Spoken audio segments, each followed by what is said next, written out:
What's good, Game Day Goons Nation? I'm here to give you part 2 of the 5-part series for the Northwest Division preview for the 2023-2024 NBA season. For this episode, I will be going over the Portland Trail Blazers. So let's get it. To start off with, for the over-under line on wins, they're projected at 28.5 wins.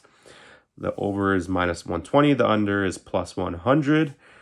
They were 33-49 last season. 6-18 without Damian Lillard in the lineup.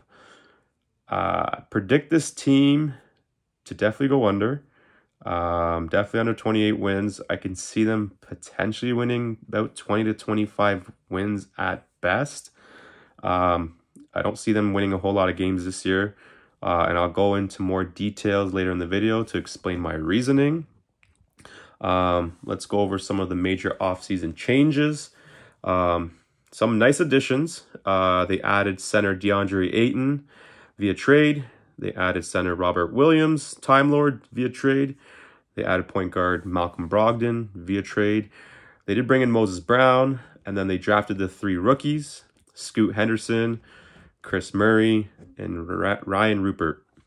So they added some nice young talent and a nice veteran in Malcolm Brogdon. That will be a nice trade chip for them this year. But for the losses, you lost the superstar Damian Lillard via trade. You lost Yusuf Nurkic, Drew Eubanks, Nasir Little, Keon Johnson, and Trendon Watford. So a lot of moving parts this offseason for the Portland Trail Blazers. So it's going to be a very new look team. In terms of fantasy relevant players, I'm going to start with point guard Scoot Henderson. Obviously, he's a rookie, so you can't go off any rankings based off last year. His projected stats are 44% field goal shooting, 80% free throw shooting, 1.5 3-pointers, 16 points per game, 5 rebounds per game, 6 assists per game, just a little over a steal a game, 0.3 blocks, and 3.4 turnovers. I project him as a top 120, 125 player. He's got the playmaking skills, super athletic, can score the ball, has a little bit of a mid-range game, can knock down the 3 ball, and is a solid free throw shooter. I mean, they're handing the keys over to him now. He is the point guard of the future. So I think he will have a good rookie season. Next guy I have is guard Anthony Simons. Last year, he was ranked 68 on the season. He has 45% field goal percentage, 89% free throw percentage, average 3 threes a game, 21 points per game, 3 rebounds per game, 4 assists per game, 0.7 steals, 0.2 blocks, and 2 turnovers. So he will be a top 70 player with the potential to beat that ranking of last year of 68.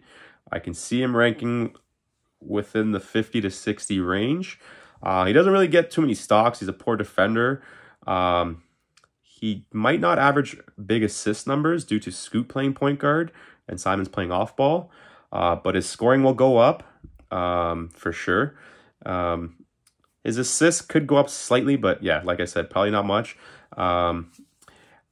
His percentages, though, might take a hit because if he's shooting the ball more, he may take a hit in his field goal percentage.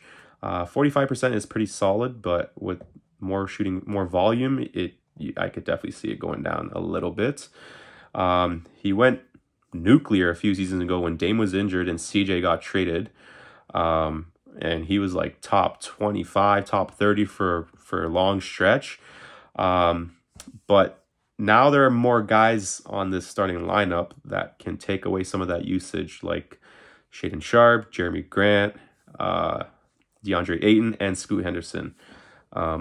So yeah, the next guy here is Shaedon Sharpe.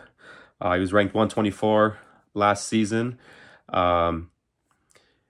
I think he's going to take a big jump this year. Last year, early on, he averaged very, very little minutes off the bench, roughly around 11, 12 minutes a game.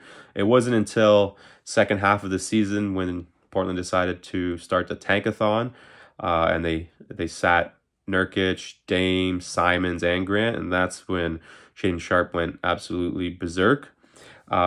This past season, he averaged 47% from the field, 71% from free throw, just a little over a 3 a game, 10 points, 3 rebounds, and just a little over assist a game, half a steal, 0.3 blocks, and 1 turnover. I think he's going to have a breakout year. I think the points go up. I think the rebounds go up slightly. I think the assists go up slightly. His free throw percentage should go up a bit. And I think his steals might go up a little bit too. Now that he's potentially locked in as a starter, the minutes will be there. The usage will be there, and he has more of a defined role now. Last season, in 15 starts, he averaged 19, 5, and 3 on 45% shooting from the field, 77% shooting from free throw, 2 3-pointers, and almost a steal per game. In 33 minutes per game. So definitely gonna have a more consistent role. And like I said, listed as a small forward, the starting small forward on the depth chart. High usage guy like Dame Lillard is gone. Scoot's a playmaker, so he will be giving Sharpe some more good looks. I predict this guy to be a top 80, top 90 player.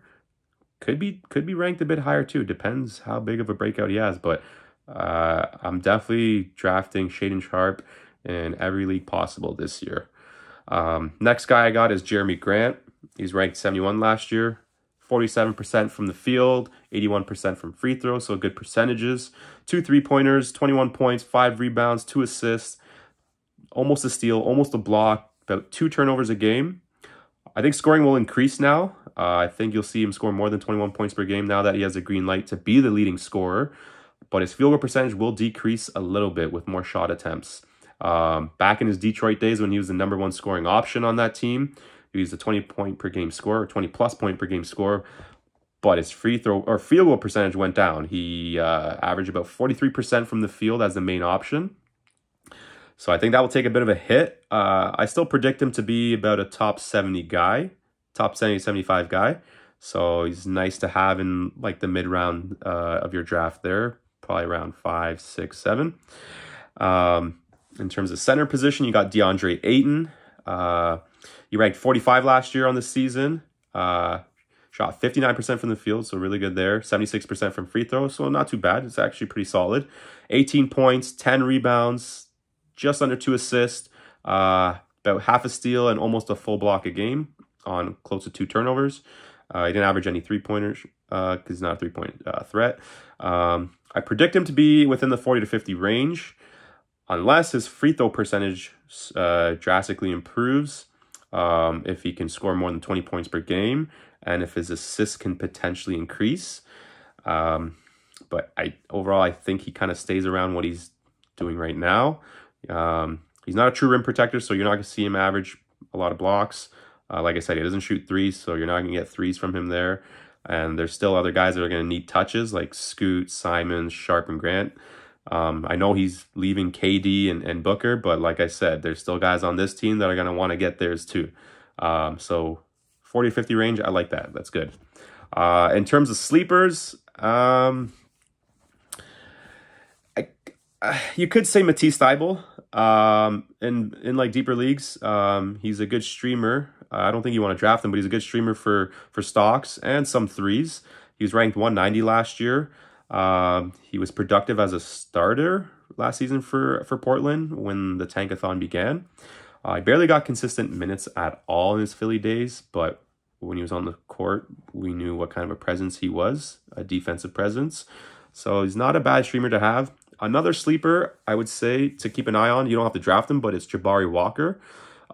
He was ranked 414th last year, but he's got an ADP of 140 now. Like I said, don't need to draft him, but come mid to late season, I think he's a guy that you want to have on your roster in case Jerami Grant sits out some games, or they decide, let's say, to tank and just, have Grant sit out for the rest of the year kind of thing, like what they did last year. Or if even Jerami Grant's traded, Jabari Walker should see an increase in role if that does happen, because he did produce when he was given good minutes last season. So someone to keep an eye on. In terms of the outlook for this team, This is more like a rebuilding year for them. I see them finishing in the bottom 3, potentially finishing last place. I could see the Rockets, the Spurs, and the Jazz finishing higher than them. Portland will be a lottery team, most likely a lock for the top 5 pick.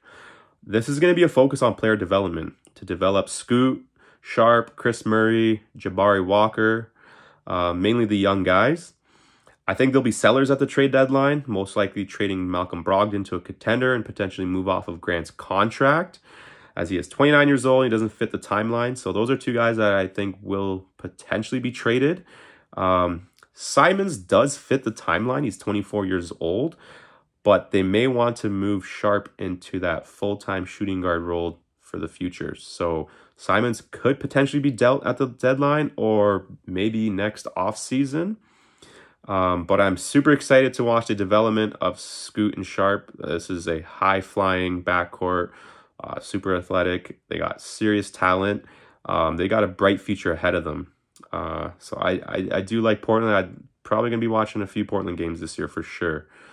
And that's it for today's episode. Don't forget to hit the like and subscribe button, as well as ring the notification bell. I'd greatly appreciate that. And don't forget to follow us on all our platforms, at GameDayGoons.tv on Instagram and at GameDayGoons on TikTok.